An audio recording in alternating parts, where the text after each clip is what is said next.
তাহলে এবার দেখে নেওয়া যাক কী বলা হয়েছে আজকের এই রিপোর্টে।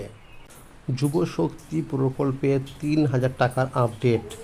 গত ৩ জুন অর্থাৎ ৩রা জুন থেকে অন্নপূর্ণা ভাণ্ডার প্রকল্পের উপভোক্তাদের ৩,০০০ টাকা দেওয়া শুরু হয়েছে এবং অনলাইনে আবেদন প্রক্রিয়াও শুরু হয়ে গেছে।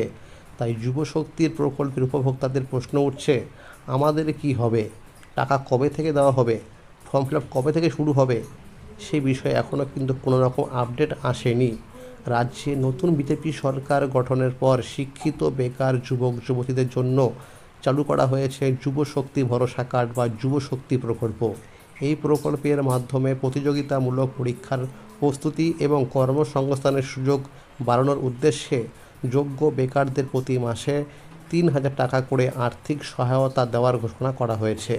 এর আগে তৃণমূল সরকারের আমলে যুবশ্রী এবং যুবসাথী প্রকল্পের মাধ্যমে বেকার যুবক যুবতীদের প্রতি মাসে ১,৫০০ টাকা করে ভাতা দেওয়া হতো। যুবশ্রী প্রকল্প দীর্ঘদিন ধরে চালু থাকলেও যুবসাথী প্রকল্প ছিল তুলনামূলকভাবে নতুন। বর্তমানে যুবসাথী প্রকল্পের ওয়েবসাইট আপডেট করে সেটিকে যুবশক্তি প্রকল্পের ওয়েবসাইট হিসাবে বানানো হয়েছে। যুবসাথী প্রকল্পে আবেদনকারীদের বয়সসীমা ছিল ২১ থেকে ৪০ বছরের মধ্যে। তবে নতুন যুবশক্তি প্রকল্পে বয়সসীমা কত হবে সেই বিষয়ে এখনও সরকারিভাবে কোনো ঘোষণা করা হয়নি। অনেকের ধারণা, যেহেতু চাকরির ক্ষেত্রে বয়সসীমা ৫ বছর বাড়ানো হয়েছে, তাই যুবশক্তি প্রকল্পেও সর্বোচ্চ বয়সসীমা ৪০ থেকে বাড়িয়ে ৪৫ বছর করা হতে পারে। যদিও এই বিষয়ে এখনও কোনো সরকারি বিজ্ঞপ্তি প্রকাশিত হয়নি। সরকার ইতিমধ্যেই জানিয়েছে, যুবশক্তি প্রকল্পের আর্থিক সহায়তা সরাসরি উপভোক্তাদের ব্যাংক অ্যাকাউন্টে ডিবিটির মাধ্যমে পাঠানো হবে। কিছু সংবাদ মাধ্যমে প্রকাশিত রিপোর্টে বলা হয়েছিল, প্রথম পর্যায়ে যুবশ্রী প্রকল্পের বর্তমান উপভোক্তাদের যুবশক্তি প্রকল্পের আওতায় আনা হতে পারে। তবে যুবসাথী প্রকল্পে অনেক আবেদনকারী আবেদন করেও টাকা পাননি। তাই পুরনো তথ্য ব্যবহার না করে সরকার নতুন করে আবেদন গ্রহণ করতে পারে বলেও মনে করা হচ্ছে। এদিকে অন্নপূর্ণা ভাণ্ডার প্রকল্পের নতুন আবেদন প্রক্রিয়া শুরু হয়ে গেলেও যুবশক্তি প্রকল্পে এখনও আবেদন গ্রহণ শুরু হয়নি।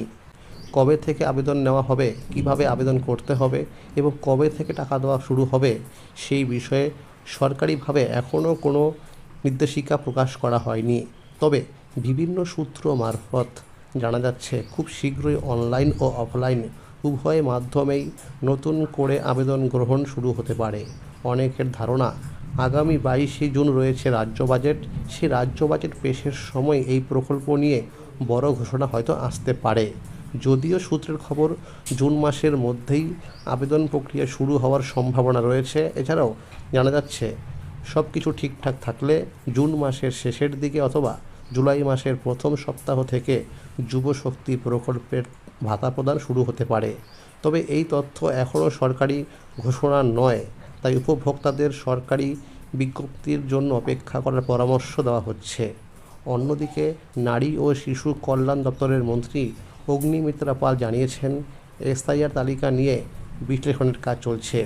পাশাপাশি তিনি জানান, যাদের নাম রয়েছে ট্রাইব্যুনালে এবং যারা সিএ এর জন্য আবেদন করেছেন তারাও টাকা পাবেন। তাহলে আজকের এই ছিল যুবশক্তি প্রকল্পের আপডেট। এরকম আরও নতুন নতুন আপডেট সবার আগে পেতে হলে চ্যানেলটিকে অবশ্যই মনে করে সাবস্ক্রাইব করে রাখুন।